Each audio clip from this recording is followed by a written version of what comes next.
Apakah bergabung? Waalaikumsalam Wah, senang warahmatullahi sekali bisa wabarakatuh, Mbak bergabung Nana. juga. Apa Ya, kabar? alhamdulillah. Alhamdulillah sehat-sehat, Mbak Ah, Nana. terima kasih Syekh banyak. Quraisy, Syekh Alhamdulillah. Gus Baha, dan semua guru-guru dari tadi saya menikmati pengajian yang luar biasa lewat virtual ini, alhamdulillah. Alhamdulillah, terima kasih banyak Tuan Guru sudah bergabung juga lewat virtual. Tuan Guru, kita tadi bicara banyak hal, mungkin mau tanya Tuan Guru juga. Sebagai alumni Al-Azhar, sama dengan Abi, itu kan Al-Azhar yang terkenal karena wasatiyah, moderasi.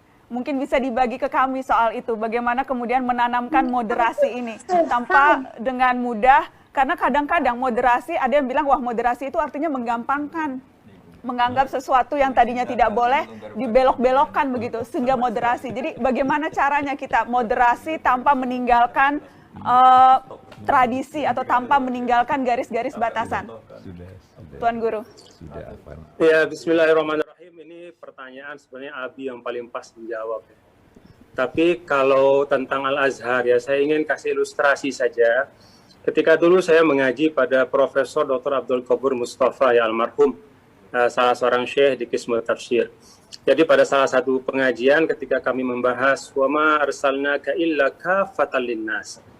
Nah, beliau di situ menyampaikan bahwa setelah Rasulullah SAW diutus, itu semua manusia adalah umat Nabi Muhammad SAW.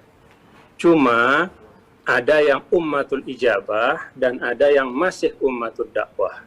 Ummatul ijabah itu kira-kira yang sudah bersyahadat, gitu, sudah menjadi muslim. Nah, ummatul dakwah adalah yang belum bersyahadat, kira-kira seperti itu. Nah, karena itu kata Profesor Abdul Ghafur Mustafa, kalau kamu Muhammad keluar dari ruangan ini, kemudian tasyuf wahid kibti, kata beliau, kamu lihat seorang Koptik di luar sana, itu dia umat Muhammad juga, gitu. Cuman dia masih ummatul dakwah, belum ummatul ijabah. Karena itu kamu harus melihat dia dengan nazar rahmah, bahwa dia adalah bagian dari umat Nabi Muhammad SAW. Nah, ini satu ungkapan yang menurut saya mencerminkan ya bagaimana Al-Azhar itu menanamkan wasatiyah kepada para santrinya. Ada satu ungkapan juga dari salah seorang guru ya, saya lupa ketika saya dulu kuliah, yang menyampaikan bahwa agama itu adalah siapa gurumu. Jadi sesederhana itu. Jadi agamamu adalah siapa gurumu. Nah, karena itu kalau bicara tentang moderasi, tentang wasatiyah, maka arah Al-Azhar ya dengan dia sebagai institusi pendidikan, istiqomah di situ menunjukkan bahwa memang peran pendidikan itu luar biasa. Kan siapapun yang muncul di ruang publik ya dengan narasi yang ekstrim, yang mengkafirkan, memfasikkan, membid'ahkan, dia kan produk dari pendidikan tertentu gitu. Nah, ada ilustrasi sedikit ketika saya dulu berkhidmat sebagai gubernur, itu ada salah seorang ya tetangga kami lah. Kami kan di sini itu campur ya antara Muslim, Hindu, karena Lombok ini kan dulu lama di bawah Karangasem ya, kerajaan Hindu bagian timur.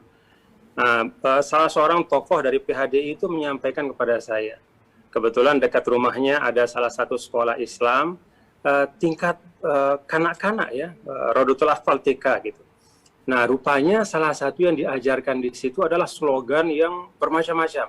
Salah satu slogan itu adalah Islam yes, kafir no gitu. Nah, ini ditanyakan sama tokoh PHDI itu kepada saya, Tuan Guru, apa memang begitu tuntunan dalam Islam?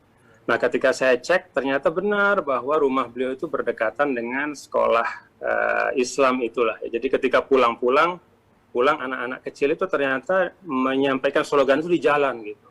Nah, ini kan suatu PR juga bagi kita, bahwa ketika bicara tentang wasatiyah, bicara tentang menangkal terorisme, kita harus sungguh-sungguh bicara tentang apa yang kita ajarkan kepada anak-anak kita mulai dari tingkat yang paling rendah ya. Jadi penanaman nilai keislaman seperti apa sih yang kita tanamkan? Mohon maaf kalau kita menanamkan slogan seperti itu, ya tidak heran kalau kemudian mohon maaf terjadi friksi dalam hubungan sosial. Kan anak-anaknya akan besar, akan membawa itu sebagai bagian dari pendidikan yang mungkin dia yakini ya, bahwa cara atau bentuknya berkhidmat kepada Islam yaitu dengan memperbanyak teriakan slogan seperti itu.